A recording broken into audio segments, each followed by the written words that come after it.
എന്നെ കേൾക്കുന്ന എല്ലാ പ്രിയപ്പെട്ടവർക്കും കർത്താവായ യേശുക്രിസ്തുവിൻ്റെ നാമത്തിൽ സ്നേഹവന്ദനം. ഒരിക്കൽ കൂടി നിങ്ങളുടെ മുമ്പിൽ ആയിരിക്കുവാൻ കർത്താവ് സഹായിച്ചതോർത്ത് ദൈവത്തെ സ്തുതിക്കുന്നു. ഈ മലയാളം പ്രോഗ്രാം ആശ്രയ ടി വിയിലെ ഇടയ്ക്ക് പല എപ്പിസോഡുകളുണ്ട്. ഞാൻ ഇത് ആദ്യമായിട്ടാണ് മലയാളത്തിൽ സംസാരിക്കുന്നത്. തുടർന്നുള്ള ചില എപ്പിസോഡുകളിലും മലയാളത്തിൽ ഞാൻ സംസാരിക്കുന്നതായിരിക്കും. ഞാൻ കൂടുതൽ സംസാരിക്കുന്നത് യങ് പീപ്പിൾ ഇംഗ്ലീഷ് ആണ്. മംഗലാപുരത്ത് ഒരു ഇംഗ്ലീഷ് ചർച്ചിൻ്റെ പാസ്റ്ററാണ് ഞാൻ. IPCയുടെ നേതൃത്വത്തിലുള്ള മാംഗ്ലൂർ ഇംഗ്ലീഷ് ചർച്ചിൻ്റെ പാസ്റ്ററാണ് ഞാൻ. എൻ്റെ പേര് ജോബ് ജോൺ എന്നാണ്. ആശ്രയ ടി വിയിലെ ഇംഗ്ലീഷ് പ്രോഗ്രാമിൽ ഞാൻ എല്ലാ ആഴ്ചയും ഒരു എപ്പിസോഡ് യൂത്തിന് വേണ്ടി ചെയ്യുന്നുണ്ട്. എൻ്റെ ഫോൺ നമ്പറും ഇവിടെ താഴെ കാണാം. ദൈവം എല്ലാവരെയും സഹായിക്കട്ടെ.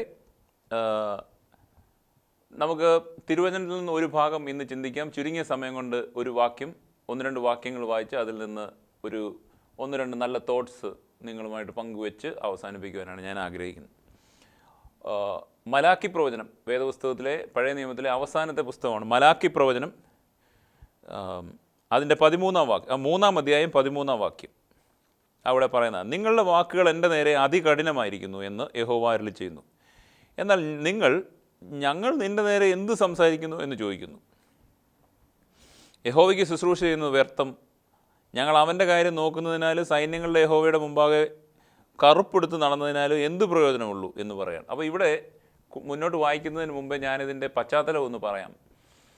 ഈ മലാക്കി പ്രവചനം എന്ന് പറയുന്നത് പഴയ നിയമത്തിലെ അവസാനത്തെ പുസ്തകമാണ്, അവസാനം എഴുതപ്പെട്ട പുസ്തകവുമാണ്.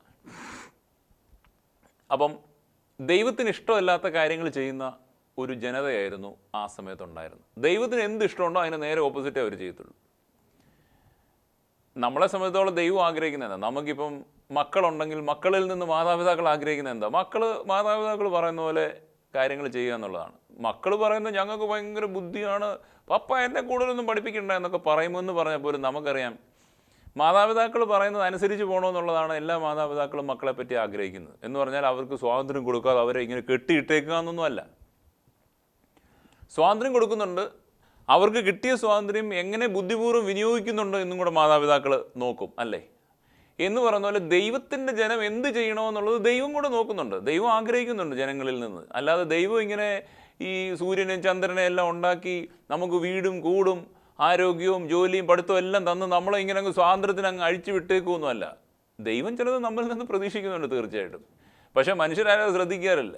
മനുഷ്യർ പലപ്പോഴും ചെയ്യുന്നത് ദൈവത്തെ എങ്ങനെയെങ്കിലും കുറച്ച് പൈസ കൊടുത്തങ്ങ് പ്രീതിപ്പെടുത്തി അവിടെ അങ്ങ് ഇരുത്തിയേക്കാം. ചില ആൾക്കാർ ചെയ്യുന്നത് പോലെ ഒരു സ്ഥലത്ത് പോയി ദൈവം ശല്യം ചെയ്യാതെ, എൻ്റെ ബിസിനസ്സിൽ ദൈവം ശല്യം ചെയ്യരുത്, എൻ്റെ മക്കളുടെ കാര്യത്തിൽ ദൈവം ശല്യം ചെയ്യരുത്, ശല്യം ചെയ്യുന്ന ഒരു ശക്തിയായിട്ടാണ് പല ദൈവത്തെ കാണുന്നത്. ദൈവം അങ്ങനെ നമ്മളെ ശല്യം ചെയ്ത് ഉപദ്രവിക്കാനൊന്നും വരത്തുന്നില്ല. അങ്ങനെയൊന്നും ആരും ചിന്തിക്കരുത്. ദൈവം ആഗ്രഹിക്കുന്നത് നമ്മളെല്ലാം അനുഗ്രഹിക്കപ്പെടണമെന്നാണ് ദൈവം ആഗ്രഹിക്കുന്നത്. ദൈവത്തെ ഒരു ശല്യക്കാരനായിട്ട് ആരും കാണരുത്. ദൈവത്തെ വിളിക്കുന്നതും പ്രാർത്ഥിക്കുന്നതും ആരാധനയ്ക്ക് പോകുന്നതും ഒക്കെ ദൈവത്തിൻ്റെ ഭാഗത്തു നിന്നൊരു ശല്യം ഉണ്ടാകരുതെന്ന് വിചാരിച്ചാന്ന് ആരും ചിന്തിക്കരുത്. ഇനി പിശാചൊരു ശല്യം കൊണ്ടുവന്നാൽ, അല്ലെങ്കിൽ സാത്താനൊരു ശല്യം കൊണ്ടുവന്നാൽ ദൈവം പോയി അതങ്ങ് തടഞ്ഞോണം എന്നുള്ള രീതിയിൽ ദൈവത്തെ ഒരു സെക്യൂരിറ്റിയുടെ ജോലി ഏൽപ്പിക്കുന്നതായിട്ടും അതിനും ആരും ദൈവത്തെ ഇഷ്ടപ്പെടരുത്. ദൈവം നമ്മളെ സൃഷ്ടിച്ചപ്പോൾ ദൈവം തീർച്ചയായിട്ടും നമ്മളിൽ നിന്ന് ചിലത് ആഗ്രഹിക്കുന്നുണ്ട്. എൻ്റെ കയ്യിലൊരു ഫോണുണ്ട്. ഈ ഫോൺ ഞാൻ വില കൊടുത്ത് മേടിക്കുമ്പം ഈ ഫോണിൽ നിന്ന് ഞാൻ എന്താണ് പ്രതീക്ഷിക്കുന്നത്? ഞാൻ പ്രതീക്ഷിക്കുന്നത് ഈ ഫോൺ എനിക്ക് വേണ്ടി വിശ്വസ്തയോടെ നിൽക്കണമെന്നല്ലേ? അല്ല, ഫോൺ പറയില്ല എനിക്ക് സൗകര്യമുള്ളപ്പോഴേ ഞാൻ നിനക്ക് ഫോൺ കോളൊക്കെ തരത്തുള്ളൂ, എനിക്ക് സൗകര്യമുള്ള പോലൊക്കെ പ്രവർത്തിക്കത്തുള്ളൂ എന്ന് പറഞ്ഞാൽ ഞാൻ എന്ത് ചെയ്യും? ഫോൺ എടുത്ത് തോട്ടിക്കളയും ഞാൻ, അല്ലേ? നമ്മളിത് പിന്നെ വെച്ചുകൊണ്ടിരിക്കൂ. പൈസ കൊടുത്ത് മേടിച്ചിട്ട് കടിക്കുന്ന പട്ടിയെ മേടിച്ചെന്ന് പറയുന്ന പോലെ അത്. അപ്പം ദൈവം നമ്മളിൽ നിന്ന് ആഗ്രഹിക്കുന്നത് ചിലത് ആഗ്രഹിക്കുന്നുണ്ട് തീർച്ചയായിട്ടും. അപ്പോൾ അതനുസരിച്ച് തിരിച്ചു കൊടുക്കാനും നമുക്ക് സാധിക്കും. എന്നാൽ ഈ ഇസ്രായേൽ മക്കൾ, അല്ലെങ്കിൽ ഈ മലാക്കി പ്രവചനം ആരോട് എഴുതപ്പെട്ടോ, ആർക്ക് വേണ്ടി എഴുതപ്പെട്ടോ, അവർ ചെയ്യുന്നത് എന്താണെന്ന് ചോദിച്ചാൽ ദൈവത്തിന് നേരെ വിരോധമായത് മാത്രമേ ചെയ്യത്തുള്ളൂ.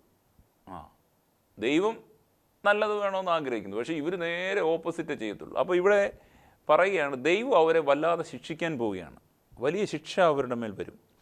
അതിൻ്റെ 14-ാം വാക്യത്തിൽ പറയുകയാണ്. അപ്പോൾ 13-ാം വാക്യത്തിൽ പറയുന്നു, എൻ്റെ നേരെ നിങ്ങൾ വിപരീതമായിട്ട് സംസാരിക്കുകയും പ്രവർത്തിക്കുകയും ചെയ്തു. അപ്പം ഉടനെ ഇവർ തിരിച്ചു ചോദിക്കും, ഞങ്ങളെന്തോ ചെയ്തേ? ഞങ്ങളങ്ങ് ആരും നിനക്ക് എതിരെ ഒന്നും ചെയ്തൊന്നുമില്ല എന്ന് ഇവർ തിരിച്ചു പറയുകയാണ്. ന്യായീകരണമാണല്ലോ എല്ലാ മനുഷ്യരുടെയും പ്രത്യേകത. നീ എന്തിനാണ് അങ്ങനെ ചെയ്തത്? ഞാനെന്തോ ചെയ്തു, ഞാനൊന്നും ചെയ്തില്ലല്ലോ എന്ന് തിരിച്ചു പറയുന്നതാണ് നമ്മൾ ഓരോരുത്തരുടെയും രീതി, അല്ലയോ? എല്ലാ മനുഷ്യരും അങ്ങനെ നമ്മളെ തന്നെ ന്യായീകരിച്ച് കുളിപ്പിച്ച് ഇങ്ങനെ വെളുപ്പിച്ച് നിർത്തുകയാണ് നമ്മുടെ ഓരോരുത്തരുടെയും ജോലി. അതുപോലെ ഈ ആളുകളും ദൈവത്തോട് ചോദിക്കും, ഞങ്ങളെല്ലാം ചെയ്തെന്നായി പറയുന്നത് എന്നുള്ള രീതിയിലാണ് ഇവർ ചോദിക്കുന്നത്. അപ്പോൾ ദൈവം ഇവർക്കൊരു എക്സ്പ്ലനേഷൻ കൊടുക്കുകയാണ് 14-ാം വാക്യത്തിൽ. യഹോവയ്ക്ക് ശുശ്രൂഷ ചെയ്യുന്നത് വ്യർത്ഥം. നിങ്ങൾ പറഞ്ഞ കാര്യമാണ്, യഹോവയ്ക്ക് ശുശ്രൂഷ ചെയ്യുന്നത് വ്യർത്ഥമാണെന്ന് നിങ്ങൾ പറഞ്ഞില്ലേ? പറഞ്ഞു.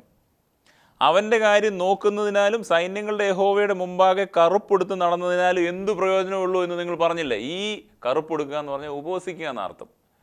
ഈ ഉപവസിക്കുന്നത് കൊണ്ടും ഇങ്ങനെ അവൻ്റെ കാര്യം നോക്കുന്നത് കൊണ്ടും സൈന്യങ്ങളുടെ യഹോവയുടെ മുമ്പാകെ നടക്കുന്നതൊക്കെ എന്നാ പ്രയോജനം? ഇതൊക്കെ ചുമ്മാ വേറെ പണിയൊന്നുമില്ല എന്നുള്ള രീതിയിൽ നിങ്ങൾ അതിനെ പുച്ഛിച്ച് തള്ളിക്കളഞ്ഞില്ലേ? നിങ്ങളതിനെ വളരെ വില കുറഞ്ഞൊരു കാര്യമായിട്ട് കണ്ടില്ലേ എന്ന് ചോദിക്കുകയാണ്. എന്നിട്ട് പറയുകയാണ്, അത് മാത്രമല്ല, ആകയാൽ ഞങ്ങൾ അഹങ്കാരികളെ ഭാഗ്യവാന്മാർ എന്ന് പറയുന്നു, ദുഷ്പ്രവർത്തിക്കാർ അഭ്യുദയം പ്രാപിക്കുന്നു, ദൈവത്തെ പരീക്ഷിക്കുന്നവർ ശിക്ഷ ഒഴിഞ്ഞു പോകുന്നു എന്ന് നിങ്ങൾ പറഞ്ഞില്ലേ? അപ്പോൾ ഈ ദൈവത്തെ ഏറ്റവും അധികം വേദനിപ്പിക്കുന്ന കാര്യം എന്ന് പറഞ്ഞാൽ ദൈവത്തിൻ്റെ മക്കൾ അവനെതിരെ തിരിയുന്നതാണ്. നമ്മൾ ഈ ശാപവാക്കുകൾ നമ്മുടെ വായും കൊണ്ട് പറയും. ശാപവാക്കുകൾ എന്ന് പറഞ്ഞാൽ എന്താണ്? ദൈവം പല നന്മകൾ നമ്മുടെ ജീവിതത്തിൽ ചെയ്തിട്ട് അതൊന്നും നോക്കാതെ നമ്മൾ ദൈവത്തെ ഇടയ്ക്കിടയ്ക്ക് ഇങ്ങനെ കുറ്റം പറയും. ദൈവത്തെ അത് വേദനിപ്പിക്കുന്ന കാര്യമാണല്ലേ? ദൈവത്തെ അത് വേദനിപ്പിക്കുകയാണ്. ഒത്തിരി ഉപകാരങ്ങളും നന്മകളും പ്രൊട്ടക്ഷനും കാവലും കരുതലും ഒക്കെ ദൈവം ചെയ്തു നമ്മുടെ ജീവിതത്തിൽ. പക്ഷേ എന്നിട്ട് നമ്മളെന്താ ചെയ്യുന്നത്? നമ്മൾ ദൈവത്തെ നല്ല നൈസായിട്ട് ചീത്ത പറയുകയാണ്. ഇവർ പറഞ്ഞ എന്തൊക്കെയാണെന്ന് കേൾക്കണോ? ആകയാൽ ഞങ്ങൾ അഹങ്കാരികളെ ഭാഗ്യവാന്മാരെന്ന്. ഒരിക്കലും ദൈവമക്കൾ ചെയ്യാൻ പാടില്ലാത്തൊരു കാര്യമാണ്. അഹങ്കാരികളെ കണ്ടിട്ട് അയ്യോ അവരൊക്കെ ഭാഗ്യവാന്മാർ, അവർക്ക് ദൈവവും വേണ്ട ദേവനും വേണ്ട. നോക്ക്, അവരുടെ മക്കൾക്കെല്ലാം ഭയങ്കര ഡിഗ്രിയും വിദ്യാഭ്യാസവും അവരുടെ ജോലിയൊക്കെ അനുഗ്രഹിക്കപ്പെടുന്നു. അവർക്ക് എന്നാത്തിൻ്റെ കുറവ്? നമ്മളിങ്ങനെ ദൈവത്തെ വിളിച്ച് നടക്കുക വർഷങ്ങളായിട്ട്, ഒരു ഗുണവും ഇല്ല. നമ്മുടെ പിള്ളേർക്കൊന്നും അനുസരണവും ഇല്ല, നമ്മുടെ ജോലി ശരിയാകുന്നില്ല, വിദേശത്തൊക്കെ ഒന്ന് പോകാൻ ശ്രമിച്ചിട്ടൊന്നും നടക്കുന്നുമില്ല, നമ്മുടെ ഒരു കാര്യവും നടക്കുന്നില്ല. ആ അഹങ്കാരികളും വഴിവഴച്ചവന്മാരുടെയൊക്കെ കാര്യങ്ങളെല്ലാം നടക്കുന്നുണ്ട്. അവർ ഭാഗ്യമുള്ളവരാ അവരൊക്കെ ഇന്ന് പറയാറുണ്ട്. ഇത് ദൈവത്തെ വേദനിപ്പിക്കുന്ന ഒരു പറച്ചിലാണ് കേട്ടോ. ഇങ്ങനെ പറയരുത് ഒരിക്കലും. ദൈവത്തെ വേദനിപ്പിക്കുന്ന പറച്ചിലാണ്. അത് അവർ പറഞ്ഞ ഒരു കാര്യം. പിന്നെ പറയുകയാണ്, ദുഷ്പ്രവർത്തിക്കാർ അഭ്യുദയം പ്രാപിക്കുന്നു. നോക്ക്, സമൂഹത്തിൽ ഏറ്റവും നാശം ഉണ്ടാക്കുന്ന ദുഷ്ടന്മാരായ ആളുകളാണ് ഇവിടെ അനുഗ്രഹം പ്രാപിക്കുന്നത്. ദൈവമക്കൾ ഇത് പ്രാർത്ഥിക്കുന്നവർ, ദൈവത്തിൻ്റെ ജനമെന്ന് വിളിക്കുന്നവർ, ആരാധിക്കുന്നവരെല്ലാം ഏതാണ്ട് താഴോട്ട് പോകുന്നു. ബാക്കിയുള്ളവർക്ക് ഭയങ്കര അഭ്യുദയം പ്രാപിക്കും. ശരിക്കും പറഞ്ഞാൽ ഇതൊക്കെ മാനുഷികമായ ചിന്തകളാണ്. ഇതൊന്നും അല്ല അതിൻ്റെ ശരി. അതായത് അഹങ്കാരികൾ ഭാഗ്യവാന്മാരല്ല. നമ്മളിപ്പം ദൈവത്തോടുള്ള വിരോധം കൊണ്ടാണ് ഇങ്ങനെയൊക്കെ പറയുന്നത്. നോക്ക്, അഹങ്കാരികൾ ഭാഗ്യവാന്മാരാണ്, ദുഷ്ടന്മാർക്ക് നന്മ ഉണ്ടാകുന്നു എന്നൊക്കെ ദൈവത്തോടുള്ള ഒരു കയ്പ് കൊണ്ടാണ് പറയുന്നത്, അല്ലേ? ദൈവത്തോട് നമുക്ക് ഭയങ്കരമായ കോപമാണ്. ദൈവത്തെ ഒന്നും ചെയ്യാൻ പറ്റുന്നില്ല, കൈ കിട്ടിയായിരുന്ന ഞെരിക്കായിരുന്നു എന്നുള്ള കോപത്തോടു കൂടിയാണ് പറയുന്നത്. അഹങ്കാരികളെല്ലാം ഭാഗ്യവാന്മാരാണ്, അവർ അഭ്യുദയം പ്രാപിക്കുന്നു. ദൈവത്തെ പരീക്ഷിക്കുന്നവർക്ക് ഒട്ട് ശിക്ഷയില്ല. ഇപ്പം നിരീശ്വരവാദികൾക്കൊന്നും ഒരു ശിക്ഷയില്ല. ഈശ്വരനോട് പ്രാർത്ഥിക്കുന്ന, ഈശ്വര വിശ്വാസമുള്ള ദൈവമക്കളായ ഞങ്ങൾക്ക് മാത്രമേ കഷ്ടമുള്ളൂ എന്നൊക്കെ ഇങ്ങനെ ഇല്ലാത്ത കാര്യങ്ങൾ നെഗറ്റീവായിട്ട്, ഇതൊക്കെയാണ് ഈ ശാപവാക്കുകളെന്ന്. ഈ ശാപവാക്കുകൾ ഇങ്ങനെ പറഞ്ഞുകൊണ്ടിരിക്കുക ദൈവത്തെ വളരെ വേദനിപ്പിക്കുന്ന കാര്യമാണ്. You should never do that. ദൈവത്തെ ഒരിക്കലും വേദനിപ്പിക്കുന്ന നിലയിൽ ഈ തരത്തിലുള്ള കാര്യങ്ങൾ നമ്മൾ പറഞ്ഞുകൊണ്ടിരിക്കരുത്. അത് അപകടകരമാണ്. ദൈവം ഒരിക്കലും അത് എൻകറേജ് ചെയ്യുന്നില്ല കേട്ടോ എന്നൊക്കെ പറയുകയാണ്. എന്നിട്ട് അവിടം കൊണ്ട് ഇത് അവസാനിച്ചിട്ട് പിന്നെ മലാക്കി പ്രവാചകൻ പറയുന്നത് എന്താണെന്നറിയാമോ? യഹോവ ഭക്തന്മാർ തമ്മിൽ സംസാരിച്ചു. ഈ ഇസ്രായേൽ മക്കളുടെ ഇടയിൽ തന്നെ രണ്ട് തരത്തിലുള്ള ആൾക്കാരുണ്ട്. ഒന്ന് ഭക്തന്മാരായ ആളുകളും മറ്റൊന്ന് ദൈവത്തോട് മറുതലിക്കുന്നവരായ ആളുകളും. ഈ മറുതലിക്കുന്നവരായ ആൾക്കാരാണ് ഇത്രയും നേരം സംസാരിച്ചുകൊണ്ടിരുന്നത്. മറുതലിക്കുന്നവരെന്തൊക്കെയാണ് പറയുന്നത്? അവർ ഞങ്ങൾ എന്ത് തെറ്റ് ചെയ്തു എന്ന് പറയുന്നു. അതുപോലെ അവർ പറയുകയാണ് അഹങ്കാരികൾ ഭാഗ്യവാന്മാരാണ്, ദുഷ്പ്രവർത്തിക്കാർ അഭ്യുദയം അല്ലെങ്കിൽ അനുഗ്രഹം പ്രാപിക്കുന്നു, യഹോവയ്ക്ക് ശുശ്രൂഷ ചെയ്യുന്നത് കൊണ്ട് എന്നാ പ്രയോജനമുണ്ട്, ഉപവസിക്കുന്നത് കൊണ്ട് എന്നാ പ്രയോജനമുണ്ട് എന്നൊക്കെ ഈ കയ്പിൻ്റെ അനുഭവത്തിൽ കൂടെ കടന്നു പോകുന്ന ആൾക്കാരിങ്ങനെ പറഞ്ഞുകൊണ്ടിരിക്കും. എന്നാൽ കയ്പിൻ്റെ അനുഭവം അല്ലാതെ ദൈവത്തോട് ചേർന്ന് നിൽക്കുന്ന, ദൈവത്തെ സ്നേഹിക്കുന്ന, ദൈവത്തെ ഇഷ്ടപ്പെടുന്ന, ദൈവ വഴിയിൽ നടക്കാൻ ആഗ്രഹിക്കുന്ന ഒരു വിഭാഗം ആൾക്കാർ അവരുടെ ഇടയിൽ തന്നെ ഉണ്ട്. അവരെന്തൊക്കെയാണ് പറഞ്ഞത്? അവർ പറഞ്ഞത് പല കാര്യങ്ങൾ പറഞ്ഞു. ദൈവം അതെല്ലാം ശ്രദ്ധ വെച്ച് കേട്ടെന്നാണ് പറയുന്നത്. നമ്മൾ പറയുന്നത് ദൈവം ശ്രദ്ധ വെച്ച് കേൾക്കണമെങ്കിൽ ഇനിയും പറയുന്നത് പോലെയുള്ള വാക്കുകളായിരിക്കണം നമ്മൾ പറയുന്നത്. യഹോവ ഭക്തന്മാർ അന്ന് തമ്മിൽ തമ്മിൽ സംസാരിച്ചു, യഹോവ ശ്രദ്ധ വെച്ച് കേട്ടു. യഹോവ ഭക്തന്മാർക്കും അവൻ്റെ നാമത്തെ സ്മരിക്കുന്നവർക്കും വേണ്ടി അവൻ്റെ സന്നിധിയിൽ ഒരു സ്മരണ പുസ്തകം എഴുതി വച്ചിരിക്കുന്നു. അപ്പോൾ ഇത് വളരെ ഇൻട്രസ്റ്റിംഗ് ആണ് അല്ലേ? യഹോവ ഭക്തന്മാർ തമ്മിൽ തമ്മിൽ സംസാരിച്ചത് യഹോവ അവിടെ രേഖപ്പെടുത്തി വെച്ചെന്നാണ് പറയുന്നത്, ഒരു സ്മരണ പുസ്തകത്തിൽ. സ്മരണ പുസ്തകം എന്ന് പറഞ്ഞാൽ ബുക്ക് ഓഫ് മെമ്മറി. അവിടെ ദൈവം എഴുതി വെച്ചു. അല്ലാത്തവർ പറയുന്നതോ അത് ദൈവത്തെ വേദനിപ്പിച്ചു. ദൈവത്തെ വേദനിപ്പിക്കുന്നൊന്നും ദൈവം എഴുതി വെക്കാറില്ല.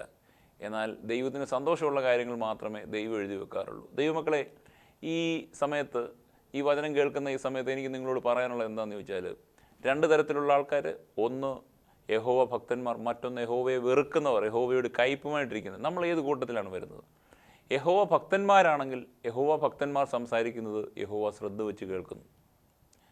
അപ്പം നമ്മൾ രണ്ടുപേരും സംസാരിക്കാമെന്നിരിക്കട്ടെ. അപ്പം അടുത്ത ഒരാൾ, എൻ്റെ അടുത്തിരിക്കുന്ന ഒരാൾ ഞാൻ പറയുന്നൊന്നും കേൾക്കുന്നില്ല, പുള്ളിക്ക് അതിനുള്ള ക്ഷമയില്ല. ഞാൻ പറഞ്ഞുകൊണ്ടിരിക്കുകയാണ്, പുള്ളി ഫോണിൽ ഇങ്ങനെ കുത്തിക്കൊണ്ടിരിക്കുകയാണ്, അല്ലെങ്കിൽ പുള്ളി വേറെ കാര്യം അവിടെ ഇവിടെ നോക്കിയിരിക്കുമോ, ശ്രദ്ധയില്ലാതൊക്കെ ഇരിക്കുകയാണെങ്കിൽ നമുക്ക് ആ വ്യക്തിയോട് സംസാരിക്കാൻ തോന്നത്തില്ല അല്ലേ? നമുക്ക് ബോറടിക്കും ആ വ്യക്തിയോട്, നമുക്ക് എങ്ങനെയെങ്കിലും അവിടെ നിന്ന് മാറിപ്പോകാൻ തോന്നും.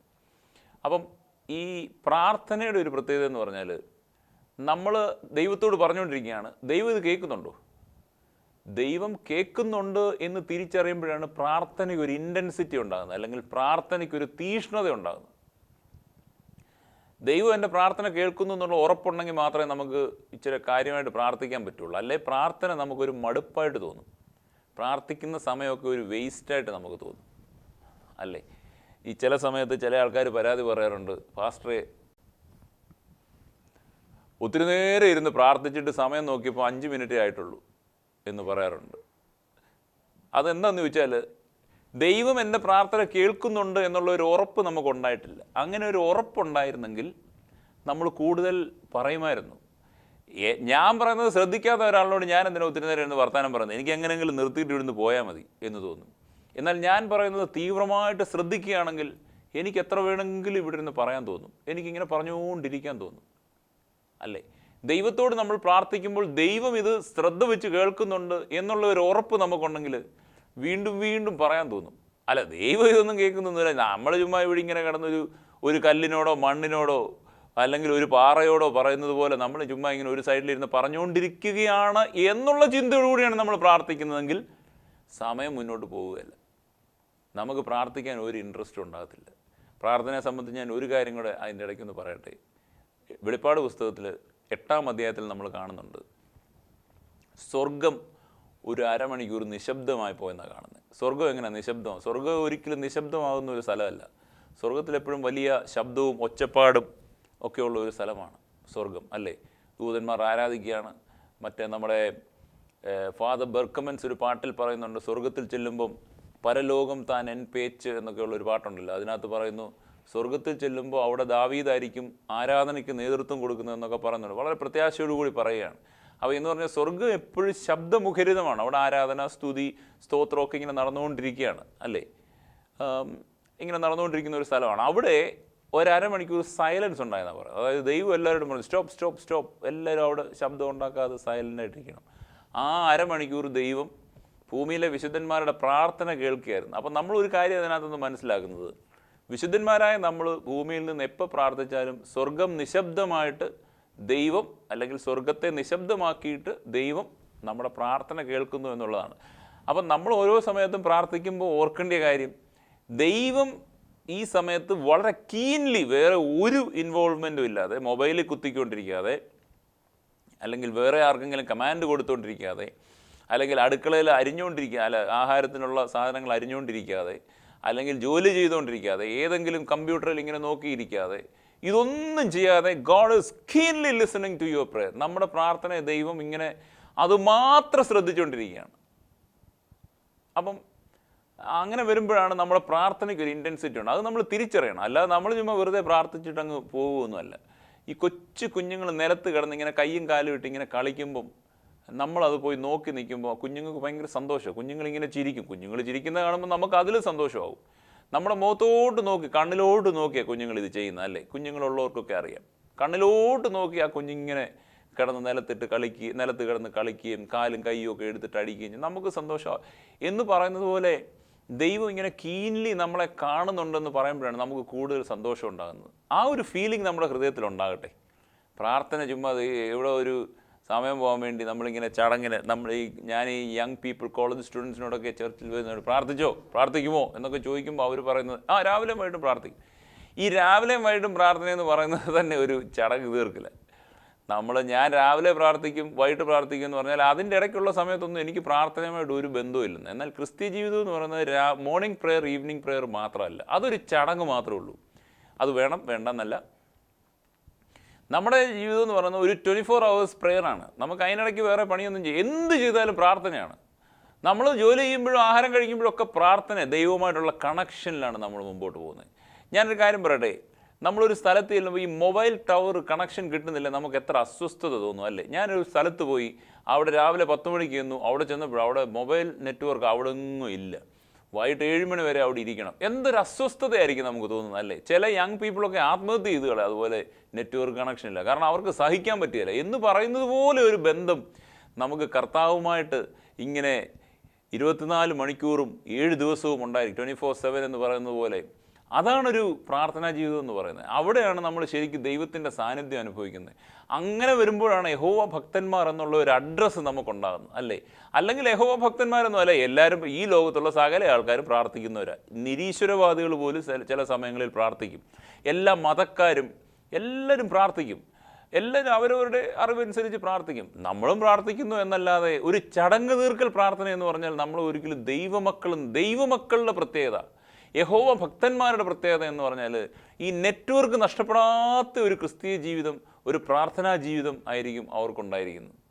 അങ്ങനെ വരുമ്പോഴാണ് മറ്റുള്ളവർ പോലും നമ്മുടെ പ്രാർത്ഥനയിൽ അട്രാക്റ്റ് ആണ്. നമ്മളങ്ങനെ ഒരു ആവശ്യം വരുമ്പോൾ ഓടിച്ചു, കർത്താവേ സഹായിക്കണേ, കുഞ്ഞിൻ്റെ പരീക്ഷ വന്നേ, കർത്താവേ എൻ്റെ ഹസ്ബൻഡ് വണ്ടിയെ പോവുകയാണേ പ്രാർത്ഥിക്കണേ എന്നൊക്കെയുള്ള ഒരു ആവശ്യങ്ങളുടെ സമയത്ത് പോയി ഇങ്ങനെ മുട്ടി വിളിക്കുന്നതല്ലാതെ നമ്മളങ്ങനെ ഒരു കോൺസ്റ്റൻ്റ് റിലേഷൻഷിപ്പ് ദൈവവുമായിട്ട് കീപ്പ് ചെയ്യുന്നുണ്ടോ? ഈ സമയത്ത് എല്ലാവരും ഒന്ന് ശോധന ചെയ്യുന്നത് നല്ലതാണ്. ദൈവവുമായിട്ടൊരു കോൺസ്റ്റൻ്റ് റിലേഷൻഷിപ്പ് കീപ്പ് ചെയ്യാൻ എത്ര പേർക്ക് സാധിക്കുന്നുണ്ട്? ആ കോൺസ്റ്റൻ്റ് എന്ന് പറഞ്ഞാൽ മുറിഞ്ഞു പോകാത്ത ഒരു ബന്ധം. 24 ഉറങ്ങുമ്പോൾ പോലും നമ്മൾ രാത്രി ഉറക്കത്തിലൊക്കെ എഴുന്നേക്കുമല്ലോ, സ്വപ്നം കണ്ട് എഴുന്നേക്കുന്നത്. എന്തോ സ്വപ്നം കാണുന്നത്? അത് പാസ്റ്ററെ പറയാൻ പറ്റില്ല, പേടിച്ചു പോകുന്ന സ്വപ്നമാണ്. ഇങ്ങനെ പേടിച്ചു പോകുന്ന സ്വപ്നം നമ്മൾ കാണുന്നത് എന്തുകൊണ്ടാണെന്ന് വെച്ചാൽ കണക്ഷൻ മുറിയുമ്പോഴാണ്. രാവിലെ ഒരിടത്ത് നിന്ന് എനിക്ക് പോകാനുണ്ട്, ഒരു കല്യാണത്തിന് പോകാനുണ്ട്, രാവിലെ 7 മണിക്ക് പോകണം. 7 മണിക്ക് പോകാനുണ്ട്, ഞാൻ രാത്രി 2-3 പ്രാവശ്യം എഴുന്നേറ്റ് എൻ്റെ വാച്ച് നോക്കും. കാരണം ആ പ്രിപ്പറേഷൻ ഉണ്ട് എനിക്ക്, 7 മണിക്ക് എഴുന്നേറ്റ് പോകണം എന്നുള്ളത്. ദൈവത്തോടുള്ള ബന്ധത്തിൽ അതുപോലൊരു പ്രിപ്പറേഷൻ ഉണ്ടായിരിക്കണം. രാത്രി ഉണരുമ്പോഴൊക്കെ ഈ സ്തോത്രം പറയണം. നമ്മുടെ ഇടയിലുള്ള ഒരു വിഭാഗം സഭക്കാരുണ്ട്, ഞാൻ അവരുടെ പേരൊന്നും പറയുന്നില്ല, അവരെപ്പോഴും സ്തോത്രം പറയുന്നവരാണ്. രാത്രി ആയാലും പകലായാലും ഉറക്കത്തിൽ ഉണർന്നാലും എങ്ങനെ പോലും സ്തോത്രം പറയും. കേൾക്കുന്നവർക്ക് അതൊരു അസ്വസ്ഥതയായിട്ട് തോന്നുമെങ്കിൽ പോലും അവരാ സ്തോത്രം പറയുന്നതൊക്കെ ദൈവത്തോടുള്ള അവരുടെ സമർപ്പണത്തിൻ്റെ ഭാഗമായിട്ടാണ്. നമ്മൾ അതുപോലൊരു ആഴമായ ബന്ധത്തിലേക്ക് വരണം. അവിടെയാണ് യഹോവ ഭക്തന്മാർ എന്ന് ഉള്ള പദവി നമുക്ക്. അപ്പോൾ അങ്ങനെ യഹോവ ഭക്തന്മാർ സംസാരിക്കുന്നത് ദൈവം കേട്ടു. എങ്ങനെ കേട്ടെന്നാണ് പറയുന്നത്? ശ്രദ്ധ വെച്ച് കേട്ടു എന്നാണ് പറയുന്നത്, അല്ലാതെ വേറെ 100 കൂട്ടം കാര്യങ്ങളിൽ ഇടപെട്ടിട്ട് കേട്ടെന്നല്ല. യഹോവ ഭക്തന്മാർ തമ്മിൽ സംസാരിച്ചു. യഹോവ ഭക്തന്മാരല്ലാത്തവർ തമ്മിൽ സംസാരിച്ചത് എന്താണ്? യഹോവയ്ക്ക് വിരുദ്ധമായിട്ടുള്ള, യഹോവയ്ക്ക് ഇഷ്ടമില്ലാത്ത കാര്യങ്ങളാണ് സംസാരിച്ചത്. എന്നാൽ യഹോവ ഭക്തന്മാർ സംസാരിച്ചത് മുഴുവൻ നല്ല കാര്യങ്ങളാണ്. നമ്മൾ ഈ മലയാളികൾക്കൊരു പ്രത്യേകതയുണ്ട്. നമ്മൾ എപ്പോഴും മറ്റുള്ളവരുടെ കാര്യങ്ങളിൽ തലയിടാൻ നമുക്ക് ഭയങ്കര താല്പര്യമാണ്. അവരെന്തു പറഞ്ഞു, അവിടെ എന്ത് നടക്കുന്നു, അവിടെ ആര് വന്നു, അവരേത് സോപ്പിട്ടാണ് കുളിക്കുന്നത്, ഇതൊക്കെ അറിയാനാണ് നമുക്ക് താല്പര്യം. നമ്മുടെ കാര്യങ്ങൾ, അവരുടെ മക്കളൊക്കെ എന്തുവാ, എങ്ങനെ കല്യാണം എന്നൊക്കെയുള്ള ഒരു ആറ്റിറ്റ്യൂഡാണ് നമ്മൾ മലയാളികൾക്കുള്ളത്. പക്ഷേ എന്നാലൊരു സ്നേഹത്തിൻ്റെ ആത്മാവ് നമ്മളെ ഭരിക്കുന്നുണ്ടെങ്കിൽ മറ്റുള്ളവരുടെ കാര്യം നോക്കി സമയം കളയുന്നതല്ല, മറ്റുള്ളവരുടെ കാര്യങ്ങളിൽ നമ്മൾ ഇൻവോൾവ് ആകുന്നതും അല്ല. ആമേൻ. നമ്മൾ ദൈവവുമായിട്ടുള്ള ബന്ധത്തിന് ഇൻവോൾവ് ആകാൻ സഹോദരന്മാർ തമ്മിൽ സംസാരിച്ചു. എൻ്റെ സഭയിൽ ഞാൻ എപ്പോഴും വളരെ പ്രാധാന്യം കൊടുക്കുന്ന ഒരു കാര്യമാണ് ഫെലോഷിപ്പ്, പരസ്പരമുള്ള സ്നേഹം, പരസ്പരമുള്ള കരുതൽ.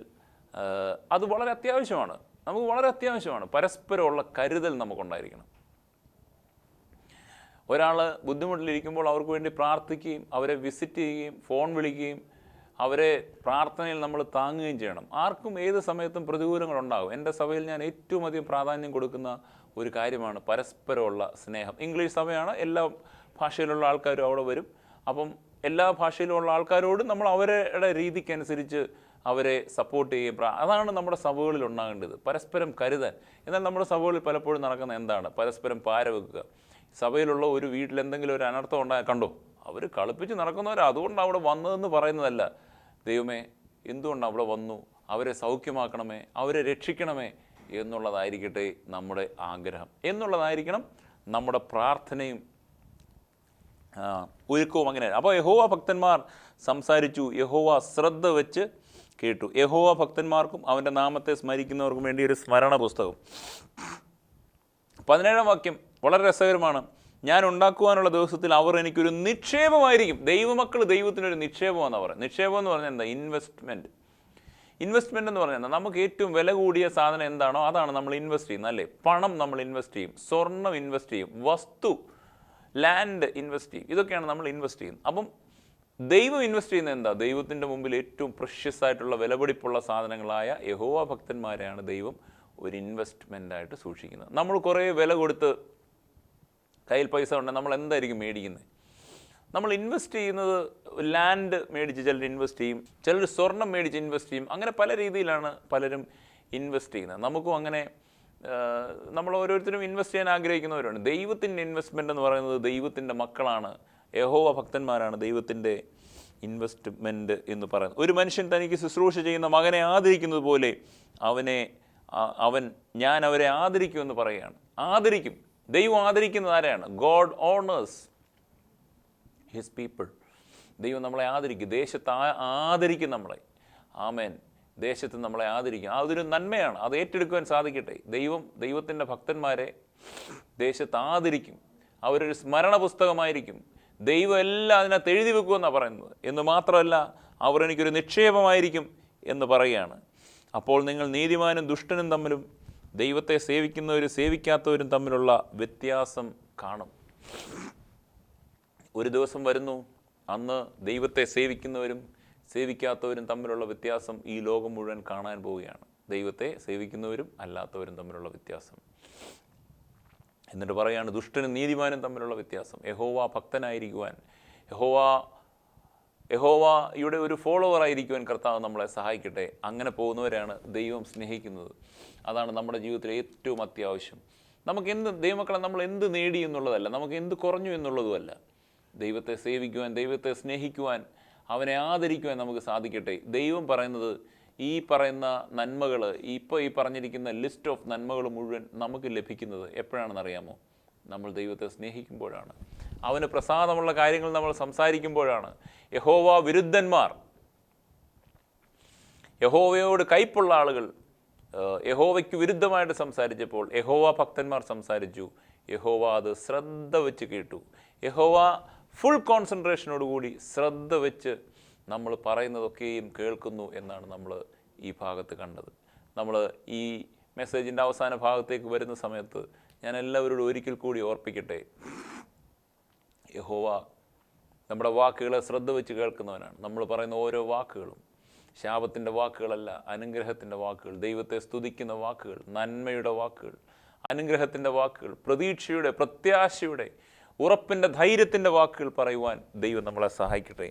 അങ്ങനെ പറയുമ്പോഴാണ് ദൈവത്തിന് നമ്മുടെ മേലുള്ള പദ്ധതി സമ്പൂർണ്ണമാകുന്നത്, നമ്മുടെ മേലുള്ള ദൈവത്തിൻ്റെ പ്ലാൻ സമ്പൂർണ്ണമാകുന്നത്. അപ്പോൾ മാത്രമാണ്. അങ്ങനെയായി തീരുവാൻ കർത്താവ് നമ്മൾ ഓരോരുത്തരെയും സഹായിക്കട്ടെ. ഒരു നിമിഷം ഞാൻ നിങ്ങൾക്ക് വേണ്ടി പ്രാർത്ഥിക്കുകയാണ്. ഒരല്പം കൂടുതൽ സമയം ഞാൻ പ്രാർത്ഥിക്കും. പ്രാർത്ഥിക്കുന്ന സമയത്ത് കണ്ണുകളെ അടച്ച് നമ്മളായിരിക്കുന്ന സ്ഥലത്ത് നമുക്ക് ദൈവസന്നിധിയിലേക്ക് സമർപ്പിക്കാം. ഞാനാണ് പ്രാർത്ഥിക്കുന്നത് എങ്കിലും എന്നോട് ചേർന്ന് നിങ്ങൾക്കും പ്രാർത്ഥിക്കാം. ഹൃദയങ്ങളെ കാണുന്നവൻ, നമ്മുടെ അവസ്ഥകളെ അറിയുന്നവൻ, ആവശ്യങ്ങളെ അറിയുന്നവൻ നമ്മുടെ പ്രാർത്ഥനകളെ കേട്ട് നമുക്ക് മറുപടി തരും. എല്ലാ കണ്ണുകളും അടച്ച് നമുക്കൊരു നിമിഷം പ്രാർത്ഥിക്കാം. ഞങ്ങളുടെ ദൈവമേ, കർത്താവ്, ഈ ജനത്തെ അവിടുത്തെ സന്നിധിയിലേക്ക് സമർപ്പിക്കുന്ന കർത്താവ്, ഈ മെസ്സേജ് കേട്ട എല്ലാവരെയും കർത്താവ് അനുഗ്രഹിക്കണമേ. യഹോവ ഭക്തന്മാരും അല്ലാത്തവരും തമ്മിലുള്ള വ്യത്യാസം ഞങ്ങളിലൂടെ ഈ ലോകം തിരിച്ചറിയുവാൻ സഹായിക്കണമേ.